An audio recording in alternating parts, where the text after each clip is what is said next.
Gratitude is an attitude we can choose for ourselves to live. Top of the morning to you. When we consider the word gratitude with the mind of love and a firm determination to get to know God better, we find out God's will for us is to live in peace and always be thankful. Colossians 3:15.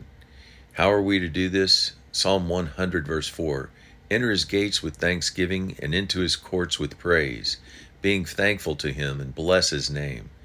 Daniel 6:10 says Daniel prayed 3 times a day, giving thanks to his God. Jesus in John 6:11 took the loaves of bread to feed the multitudes and gave thanks to God and gave the bread to the people. Amazing things happen when we give thanks.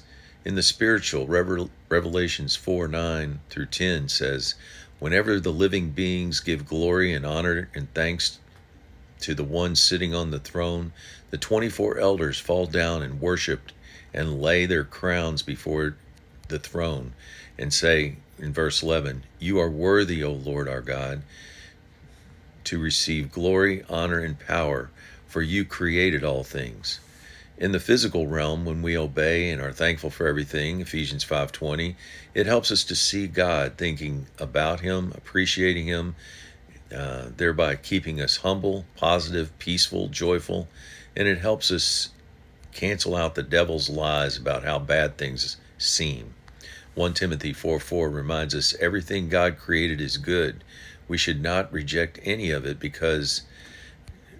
but rather receive it with thanks. Being thankful keeps us from taking anything for granted.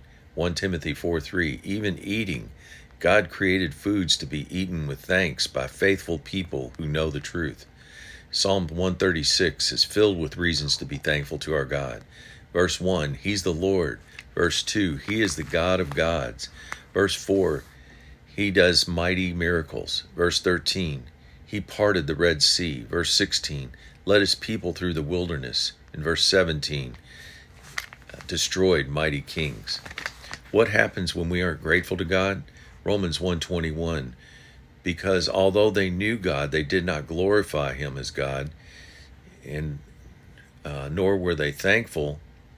Thus they became futile in their thoughts, and their foolish, rebellious hearts were darkened and became idol worshippers. Verse 25, exchanging the truth of God for a lie. 1 Chronicles 16:34 says, we should give thanks to the Lord, for he is good and his love endures forever. Word of encouragement, being grateful is a choice. David declared over and over in Psalm 35, I will thank you, I will praise you. Psalm 57:9, I will sing your praises. Romans 7:24 through 25, who will free me from this life dominated by sin and death? Verse 25, thank God.